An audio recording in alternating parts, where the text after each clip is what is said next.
Hello दोस्तों, आज हम करने वाले हैं ज्योमेट्री के हार्ड क्वेश्चंस। जैसा कि आप देख सकते हैं कि हम सीडीएस सन 2024 फर्स्ट पेपर इसके ये दो क्वेश्चन है पीवाईक्यू, और ये जो है बेहतरीन क्वेश्चंस में से एक हैं।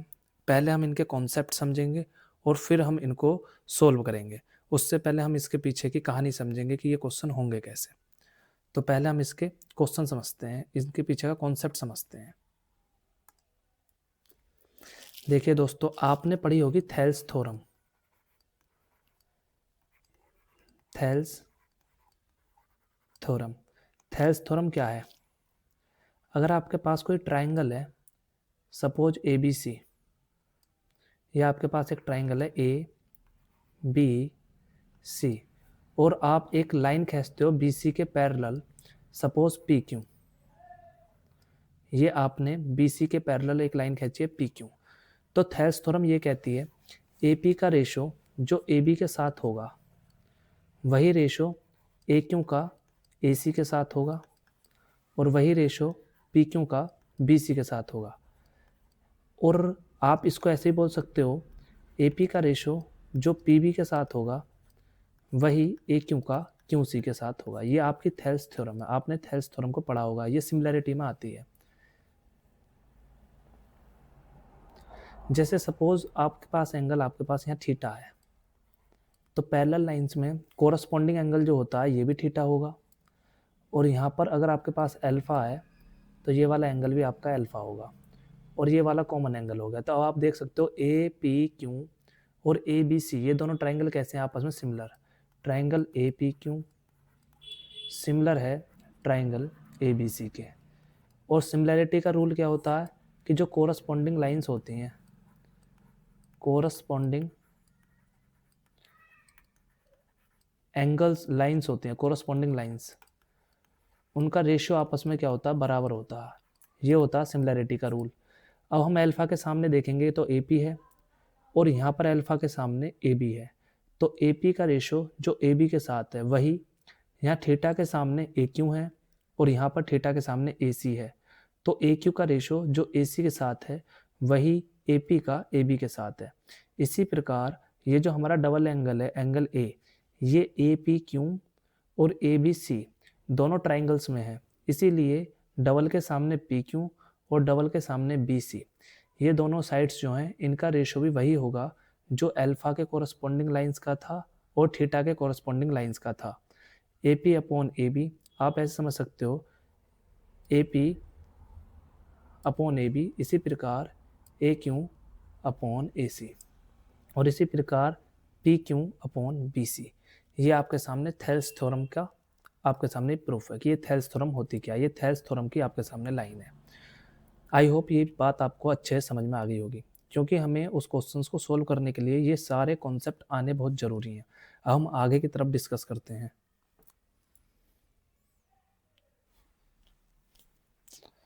इसी से संबंधित हम एक और फिगर समझते हैं। ये जो फिगर है ये आपकी सिमिलैरिटी से ही रिलेटेड है, जो कॉन्सेप्ट अभी हमने डिस्कस करा है उससे ही रिलेटेड है।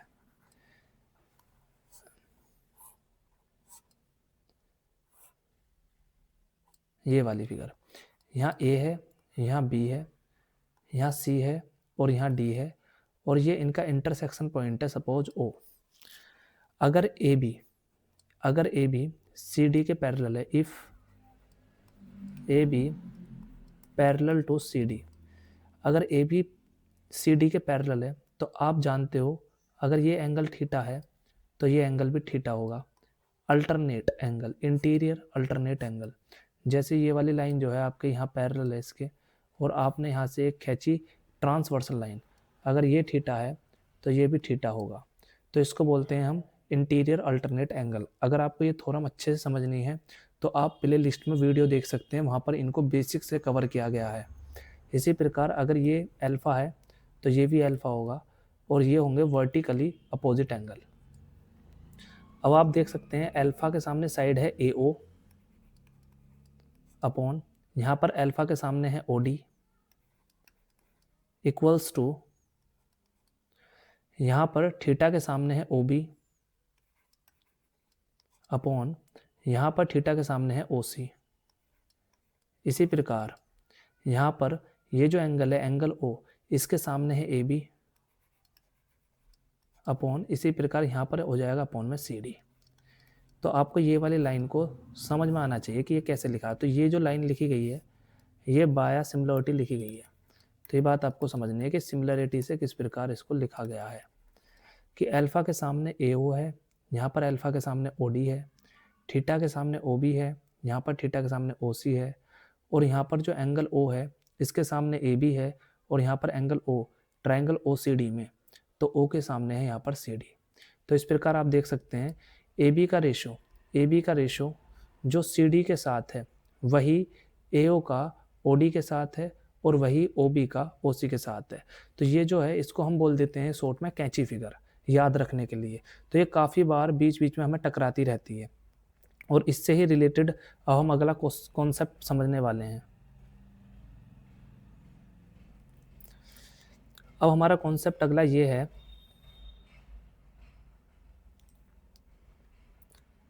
सपोज आपके सामने एक ये लाइन है और आपने इसी के पैरेलल एक सेकंड लाइन खींची, और आप क्या करते हो, इन दोनों लाइंस के जो बेस हैं या आप बोल सकते हो जो फुट हैं, इस वाली लाइंस का ये वाला फुट और इस वाली लाइंस का ये वाला फुट, आप इन दोनों को क्या कर देते हो, मिला देते हो, और आप इस लाइन के टॉप को और इस लाइन के फुट को आपस में एक लाइन के द्वारा कनेक्ट करते हो। तो आपके सामने जो सिचुएशन होगी वो कुछ इस प्रकार होगी। इसी प्रकार आप इस वाली लाइन के टॉप को और इस वाली लाइन के फुट को अगर आपस में मिलाते हो तो आपके सामने इस प्रकार की एक लाइन दिखेगी। तो आप देख सकते हो कि आपके पास ये इंटरसेक्शन पॉइंट मिलता है।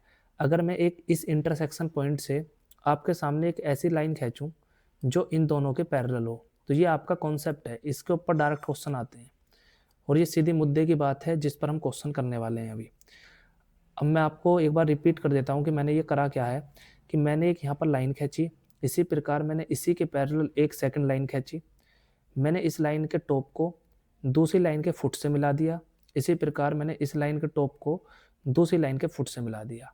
जहाँ पर इन दोनों लाइन ने इंटरसेक्ट किया वहाँ पर मैंने एक तीसरी लाइन खींची जो इन दोनों लाइंस के क्या है, पैरेलल है या समानांतर है। अब कॉन्सेप्ट ये है कि आपको ये वाली लाइन वो देगा पेपर वाला, यहाँ से यहाँ तक की लाइन आपको सपोज x दे देगा, और ये यहाँ से यहाँ तक आपको y दे देगा। तो आपसे पूछेगा इस पी क्यू की लेंथ। तो ये बात है, आपसे इस पी क्यू की लेंथ पूछने वाला है। आपको यहाँ से यहाँ तक की लेंथ x मिलेगी एग्जाम में, और यहाँ से यहाँ तक की y मिलेगी, और आपसे पी क्यू की लेंथ पूछी जाएगी। तो आपको मैं डायरेक्ट पहले फॉर्मूला बताता हूँ और फिर मैं बताता हूँ ये फॉर्मूला आया कैसे। तो जैसे आपके सामने पी क्यू का जो मान होगा वो होगा इन दोनों लेंथ्स की मल्टीप्लाई अपॉन में इन दोनों लेंथ्स का सम। तो ये आप सीधा फॉर्मूला याद कर सकते हो कि पी क्यू की जो लेंथ होगी वो इन दोनों लेंथ्स की मल्टीप्लाई अपॉन दोनों लेंथ्स का सम। ये सिंपल सा फॉर्मूला है। अब ये आया कैसे, अगर आप गौर से देखोगे, अगर ये पॉइंट ए है, हम नाम रख रहे हैं इनका इसलिए ताकि हमें सुविधा हो जाए समझने में, और इस वर्टेक्स को मैं डी बोल देता हूँ। अगर आप ट्राइंगल ए बी सी देखते हो तो इस ट्राइंगल में आप देखोगे कि जो साइड आपके पी क्यू हैं वो ए बी के पैरेलल है। और अभी हमने पढ़ी थी थेल्स थ्योरम, ये जो थेल्स थ्योरम हमने पढ़ी थी, हम इसका यूज इस वाले ट्राइंगल में करते हैं। देखिए पी क्यू जो है ए बी के पैरेलल है। अब आप ये देखिए, अगर मैं पी क्यू को जेड बोल देता हूँ थोड़ी देर के लिए, हमें इसका मान निकालना है, तो आप बोलोगे पी क्यू का अनुपात जो ए बी के साथ है वही सी क्यू का सी बी के साथ होगा। अभी हमने इस चीज़ को थेल्स थ्योरम में काफ़ी अच्छे से पढ़ा था। जैसे आप देख सकते हैं यहाँ पर, जैसे हम अब रिपीट कर सकते हैं कि पी क्यू का जो रेशो बी सी के साथ था वही ए पी का ए बी के साथ है, और वही ए क्यू का ए सी के साथ है। तो हम इसी चीज़ का यूज कर रहे हैं इस वाली फिगर में। यहाँ पर देखिए ए बी जो है पी क्यू के पैरेलल है, इसीलिए जो पी क्यू का रेशो ए बी के साथ है वही सी क्यू का सी बी के साथ होगा। आई होप अब आप रिलेट कर पाए होंगे कि ये किस प्रकार मैं बोल रहा हूँ। तो यहाँ से आप बोल सकते हो सी क्यू का रेशो जो सी बी के साथ होगा वो जेड अपॉन एक्स होगा। ये बात आपको समझ में आ गई होगी। इसी प्रकार एक और ट्राइंगल है जहाँ पर थेल्स थ्योरम लग सकती है। अगर आप गौर से देखोगे तो ट्राइंगल बी सी डी, इस ट्राइंगल में ये जो पी क्यू है ये डी सी के पैरेलल है, क्योंकि मैंने जो अपना स्टेटमेंट बोला था स्टार्टिंग में कि मैंने एक अपने तरफ से लाइन खींची है ए बी और मैंने एक लाइन खींची है सी डी, और मैंने इन लाइंस का जो फुट था वो इन लाइंस का जो टॉप था वो दूसरी लाइन के मैंने फुट से मिला दिया, और जहाँ पर ये इंटरसेक्ट करती हैं वहाँ से मैंने एक तीसरी लाइन ऐसी खींची है जो इन दोनों लाइंस के क्या है, पैरेलल है। तो अब आपको समझ में आया होगा ये जो लाइन थी ये इसके भी पैरेलल है, और ये वाली जो लाइन पी क्यू है ये डी सी के भी पैरेलल है। ये जो कॉन्सेप्ट है ये हमें क्वेश्चन वाला देगा। अब इसके बाद की बात हमें जाननी है कि हमने एक बार Thales theorem A B C में लगाई, अब इसी प्रकार थेल्स थ्योरम हम बी सी डी में भी लगा सकते हैं, क्योंकि पी क्यू जो है वो सी डी के पैरेलल है। अब आप अगर गौर से देखोगे तो पी क्यू का रेशो सी डी के साथ जो है वो जेड रेशो वाई है।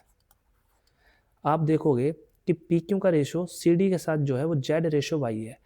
अगर पी क्यू का रेशो सी डी के साथ जेड रेशो वाई है तो बी क्यू का रेशो बी सी के साथ भी जेड रेशो वाई ही होगा। यहाँ पर भी हमने क्या लगा दी, थेल्स थ्योरम लगा दी। बी क्यू का रेशो बी सी के साथ जो होगा वो जेड रेशो वाई ही होगा। तो ये बात आपको समझ में आई होगी। अब मैं इस वाली लाइन पर ध्यान देता हूँ और मैं इस वाली लाइन पर ध्यान देता हूँ। तो ये जो रेशो हैं ये सेम लाइन में है। आप देखोगे तो सी क्यू का रेशो जो बी सी बी के साथ है या बोलो बी सी के साथ है वही बी क्यू का बी सी के साथ है। बस दिक्कत ये है कि यहाँ पर सी क्यू दिया है और यहाँ पर बी क्यू दिया है। इस वाली लाइन में सी क्यू है और इस वाली लाइन में बी क्यू है, तो हमें इनको किसी प्रकार रिलेट करना होगा। अब आप देखिए मेरे पास सी क्यू का मान है जेड यूनिट, कहाँ से आया, यहाँ से। सी क्यू का मान कितना, जेड यूनिट। और मेरे पास जो बी सी है, बी सी का मान कितना है मेरे पास, तो ये है एक्स यूनिट। ये बात आपको समझनी है। मेरे पास सी क्यू का मान है जेड यूनिट और मेरे पास सी बी का मान है एक्स यूनिट। अब मैं इस वाली लाइन पर आता हूँ। अगर मैं पूछूँ कि इस वाले रेशो से बी क्यू कितने यूनिट होगा, तो आप बोलोगे अगर मैं एक्स यूनिट में से जेड यूनिट को घटा दूँ तो मेरे पास बी क्यू आ जाएगा एक्स माइनस जेड। तो मेरे पास बी क्यू कितना आ जाएगा, एक्स माइनस जेड। और अगर मैं पूछूं बी सी कितना है तो आप बोलोगे वो तो एक्स ही है। तो इस प्रकार मैंने ये लाइन लिखी। तो ये लाइन काफ़ी महत्वपूर्ण है, ये आपको समझनी है कि मैंने इस रेशो से सी क्यू के बारे में पता करा पहले कि जेड यूनिट है, फिर मैंने सी बी के बारे में पता करा कि एक्स यूनिट है, फिर मैंने क्या किया कि सी क्यू जेड है और सी बी है एक्स, तो यहाँ से मैंने निकाल लिया बी क्यू। पूरे एक्स में से मैंने जेड को घटा दिया तो मेरे सामने आ गया एक्स माइनस जेड। तो यहाँ पर मैंने बी क्यू के सामने लिख दिया एक्स माइनस जेड, क्योंकि ये जो वैल्यू आई है ये बी क्यू की आई है और पूरा बी सी कितना है, एक्स यूनिट। अब ये वाली लाइन आपको अगर समझ में आती है तो आप इसको क्रॉस मल्टीप्लाई कर सकते हो और सोल्व कर सकते हो।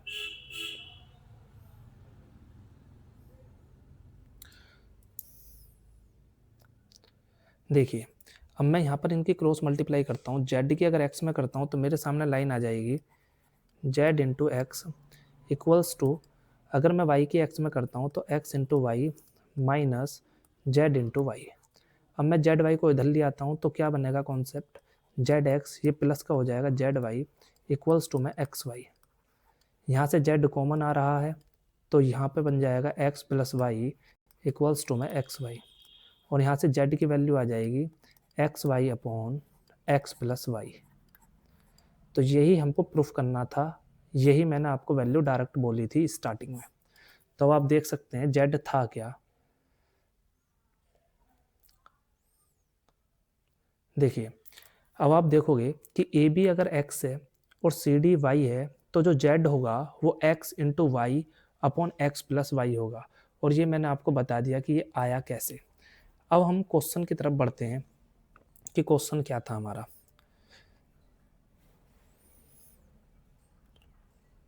अब हमारा जो क्वेश्चन है, हमारा क्वेश्चन था ये कि मान लीजिए दो समांतर रेखाखंड पी क्यू 5 सेंटीमीटर और आर एस 3 सेंटीमीटर, आर से लेके एस तक 3 सेंटीमीटर, एक क्षैतिज रेखा ए बी पर लंब है। तो ए बी ये आपके सामने एक रेखा है और ये दोनों इस पर लंब है।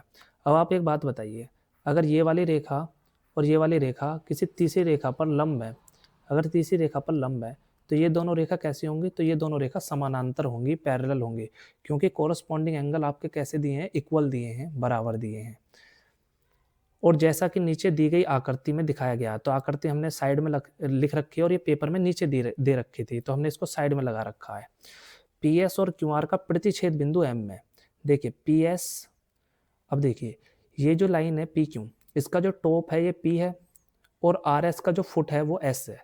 मैंने पी क्यू किससे मिला दिया, एस से, तो इसके जो टॉप को मैंने किससे मिला दिया, इसके फुट से मिला दिया। इसी प्रकार मैंने आर एस का जो टॉप है उसको मैंने पी क्यू के फुट से मिला दिया। तो इन दोनों ने इंटरसेक्ट कहाँ पर करा, एम पर करा।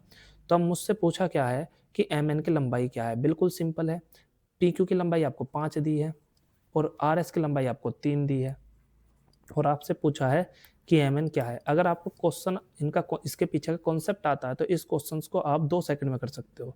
मैंने आपको बताया इन दोनों की मल्टीप्लाई करनी है, 5 दी या 15, और इन दोनों का सम करना है अपॉन में, इन दोनों लेंथ्स का सम 5 और 3 8, तो एम एन की लंबाई हो जाएगी 15/8। तो आप इसको एक लाइन में कर सकते हैं, तो इसका आंसर हो जाएगा डी। तो ये आपको समझ में आ गया होगा कि ये मैंने किस प्रकार किया। तो इसका कॉन्सेप्ट क्या था, अगर ये लाइन, ये लेंथ x है और ये लेंथ जो है आपकी सपोज y है और ये आपकी z है, तो जो z का मान होता है वो x into Y upon X plus Y होता है। अब आप समझोगे इस क्वेश्चन में लिखा है कि आगे के 2 प्रश्न, तो इससे संबंधित एक प्रश्न और आगे दे रखा है। अब हम उसके बारे में समझते हैं।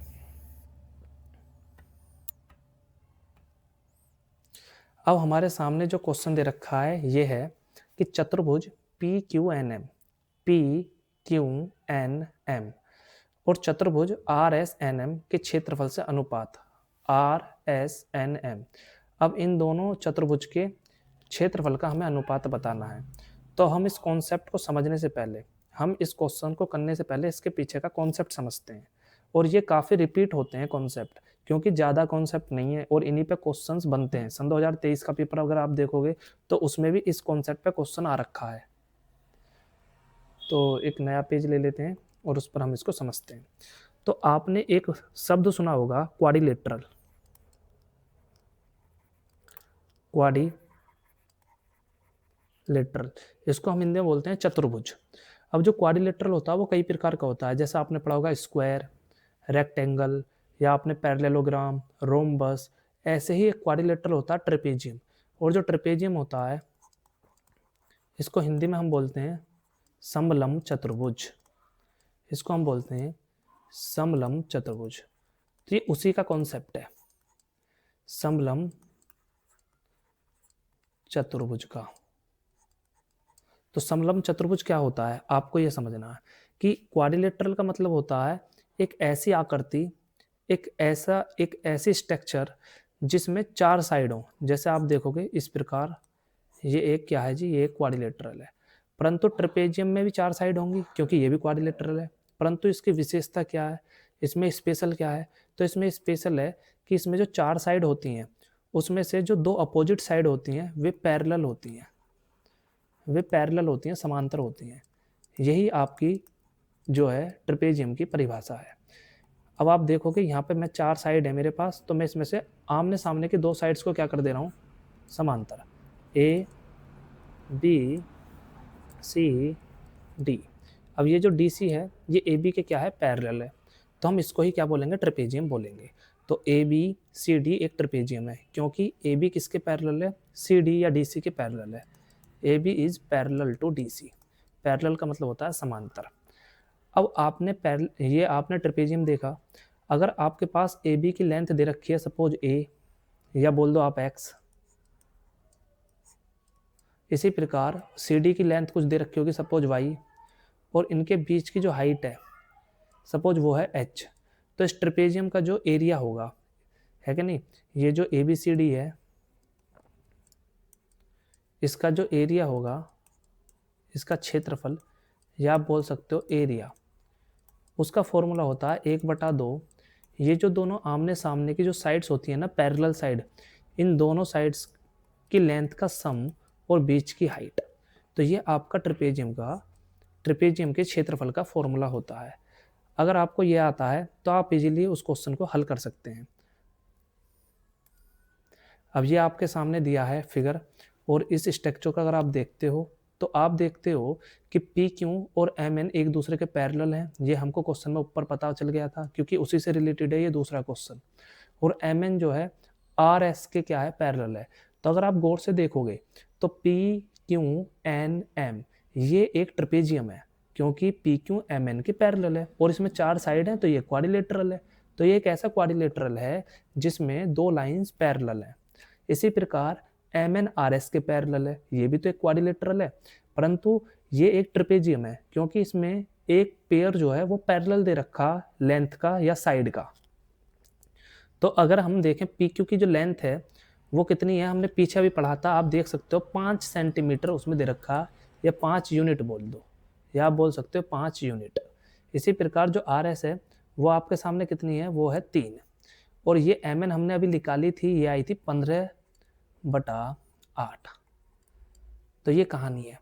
अब अगर मैं पी क्यू एन एम इस ट्रेपेजियम का एरिया निकालूं तो मैं क्या बोलूँगा, अभी मैंने आपको फॉर्मूला बताया ट्रेपेजियम का फॉर्मूला, एरिया ऑफ ट्रेपेजियम 1/2 समांतर भुजाओं की लंबाई का जोड़ और बीच की हाइट। तो मैंने ये बताया, परंतु अगर आप गौर से देखोगे तो मुझे क्यू एन की वैल्यू पता ही नहीं है, हाइट की वैल्यू मुझे पता ही नहीं है, क्योंकि क्यू एन ही तो हाइट है ना। क्योंकि एम एन जो है, ये जो लाइन है, मैंने इससे डायरेक्ट लंब डाल दिया, इस पर परपेंडिकुलर डाल दिया, तो यही हाइट है। इसी प्रकार मुझे एन एस की लंबाई भी नहीं पता है, तो फिर मैं हाइट फाइंड आउट कैसे करूँगा। अब आप क्वेश्चन पर जाइए, जब आप क्वेश्चन पर देखोगे तो आपसे पूछा है अनुपात, और जब बात अनुपात की होती है ना तो कई बार हम रेशो से ही काम कर लेते हैं, हमें एक्चुअल वैल्यू की ज़रूरत ही नहीं होती। अब आप बोलोगे किस प्रकार, तो आप देखिए, मैंने बताया आपको कि एम एन जो है वो पी क्यू के पैरेलल है। इसी प्रकार अगर एम एन का रेशो जो पी क्यू के साथ होगा वही एन एस का रेशो वो क्यू एस के साथ होगा। अब आप बोलोगे कैसे, क्योंकि हमने अभी पढ़ी थी थेल्स थ्योरम। थेल्स थ्योरम क्या कहती है, तो थेल्स थ्योरम कहती है, थेल्स थ्योरम कहती है कि अगर आपके पास कोई ट्रायंगल है, अभी हमने इसको डिटेल में पढ़ा था, ए बी सी, और ये आपके पास कोई लाइन है पी क्यू। अगर पी क्यू बी सी के पैरेलल है, तो हमने पढ़ा था अगर पी क्यू बी सी के पैरेलल है तो ए पी का रेशो जो ए बी के साथ होगा वही ए क्यू का ए सी के साथ होगा। तो हमने ये बात पढ़ी थी। तो इसी चीज़ को हम यहाँ अप्लाई करते हैं कि एम एन का रेशो जो पी क्यू के साथ है वही एन एस का क्यू एस के साथ होगा। तो एम एन आपके पास है कितना, तो आप बोलोगे 15/8 अनुपात, और ये आपके पास 5 है। तो आप इसको हल कर लो, 5 से 15 कट जाएगा 3 बार, तो 3/8 अनुपात 1। आप इसमें 8 से क्या कर लो, मल्टीप्लाई, तो आपके सामने आ जाएगा 3/8। तो मतलब एन एस आपके पास आया यहाँ से यहाँ तक 3 यूनिट, और ये जो क्यू एस है आपके पास ये पूरा कंप्लीट कितना है, ये 8 यूनिट है। क्यू से लेके एस तक 8 यूनिट। तो आप बता सकते हो कि क्यू एन कितना होगा, तो आप बोलोगे क्यू से लेके एस तक है 8 यूनिट, एन से लेके एस तक है 3 यूनिट, तो यहाँ से लेकर यहाँ तक होगा ये 5 यूनिट। अब ये पर्चा गया है बिगड़, तो मैं इसको मिटाकर साफ कर देता हूँ।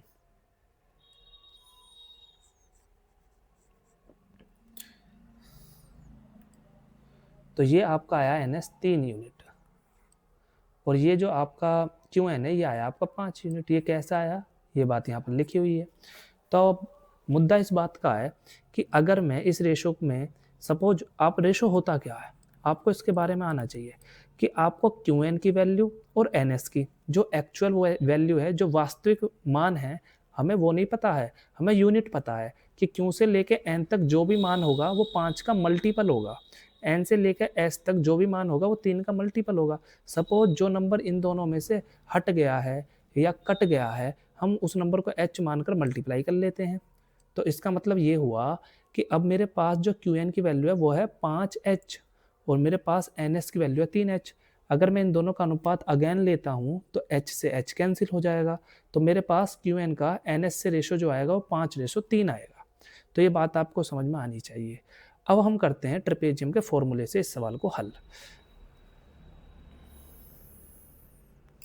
अब आप देखिए, आपसे पूछा क्या है, आपसे पूछा है P P Q M N, या आप बोलो पी क्यू एन एम का क्षेत्रफल और आर एम एन एस के क्षेत्रफल का अनुपात। तो इन दोनों का अनुपात पूछा है, तो आप थोड़ा सा याद रखिए कि ये लेंथ 5 है, ये लेंथ आपके पास है 15/8 है, अभी हमने पीछे निकाली थी। तो आप बोलोगे ठीक है जी, तो आप बोलोगे कि ये जो क्षेत्रफल था इसका फॉर्मूला होगा 1/2, क्योंकि ट्रेपेजियम है, पैरेलल साइड्स का सम और बीच की हाइट। बीच की हाइट को मैं कैपिटल एच बोल देता हूँ क्योंकि स्मॉल एच को मैंने यूज कर रखा है सवाल में ऑलरेडी। तो आप देखोगे 1/2, पैरेलल साइड जो थी उनमें से एक साइड तो 5 थी मेरी अभी, और एक साइड 15/8 थी, और जो मेरी हाइट थी उनके बीच की वो कितनी थी। तो आप देखोगे एक साइड तो 5 है और एक साइड मेरी 15/8 है, और बीच की जो हाइट है वो है 5h। कितनी है वो 5h, तो मल्टीप्लाई 5h। तो ये इस ट्रेपेजियम का फॉर्मूला आ गया जी, इस ट्रेपेजियम का एरिया आ गया जी। तो ट्रेपेजियम का एरिया कैसे निकाला, 1/2 पैरेलल साइड्स का सम और बीच की हाइट। इसी प्रकार अब मुझे रेशो निकालना है दूसरे क्वाड्रिलेटरल के साथ। तो दूसरा क्वाड्रिलेटरल है क्या मेरे पास, MRSN। तो ये 15/8 है और ये 3 है, और बीच की जो हाइट है वो 3h है। तो आपको ये आंकड़े याद रखने हैं।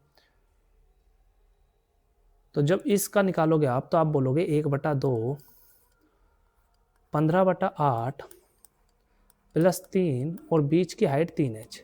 तो आपसे यही तो चीज़ पूछी है, तो यही तो चीज़ आपसे पूछी है कि नहीं। अगर आप देख पा रहे हो तो ऊपर क्या लिखा है, ये जो ट्रेपेजियम था आपका PQMN, और ये दूसरा वाला जो था MNRS, उन दोनों ट्रेपेजियम का ये क्या आ गया आपके सामने, एरिया का रेशो। और यही क्वेश्चन वाले ने हमसे पूछा है, तो आप इसको हल कर लीजिए सिंपल। देखिए 1/2 से 1/2 कैंसिल आउट हो जाएगा, h से h कैंसिल हो जाएगा, और अब आप सोल्व कर लीजिए। अब 8 पंजे 40, और 40 और 15 होते हैं 55, और मल्टीप्लाई में आपका 5, अपॉन में बच गया 8, अपॉन यहाँ से 8 दिया आपका हो जाएगा कितना 24, और 24 और 15 आपको जोड़ने हैं। तो 24 और 15 कितना होता है 9, 3 39। तो यहाँ पर आ जाएगा आपके सामने 39 अपॉन में 8 इंटू में 3। तो 8 से 8 कैंसिल हो गया। तो आप देखोगे 55 में कौन कौन है, 5 और 11, और ये 5 सिंगल है। अब यहाँ देखोगे यहाँ पर 13 है और 3 है, 13 3 39, और यहाँ पर 3 है, मतलब अपॉन में डिनोमिनेटर में ना तो 5 है ना ही 11 है। तो इसका मतलब ये आपस में कैंसिल आउट नहीं होंगे, ये कोप्राइम है। अब कोप्राइम के बारे में हम आगे पढ़ेंगे नंबर सिस्टम में। तो आप इनको मल्टीप्लाई कर लीजिए, 5 5 25, हासिल के लग गए 2, 25 और 2 हो जाएगा 27, और 39 तिया कितना होता है 117, है कि नहीं। 39 तिया क्या होता है 117। इसको मैंने एकदम से कैलकुलेट किस प्रकार किया, तो मैंने 39 गुणा 3 को इस प्रकार देखा कि ये 13 तिया है। तो आप बोलोगे 13 निम्मा, तो आपको आंकड़े देखने आने चाहिए, है नहीं। कई बार गुणा जो होती है ना वो बड़ी सिंपल होती है, हम बड़े आंकड़े को देख के घबरा जाते हैं। तो इस प्रकार इसका आंसर आपका आ गया 275/117। तो आई होप ये बात आपको समझ में आई होगी। हम इसका देख लेते हैं, ऑप्शन नंबर सी हो जाएगा इसका, 275/117। तो इस कॉन्सेप्ट को हम यहीं विराम देते हैं, और हम मिलते हैं अब आपको अगले सेशन में। Thank you.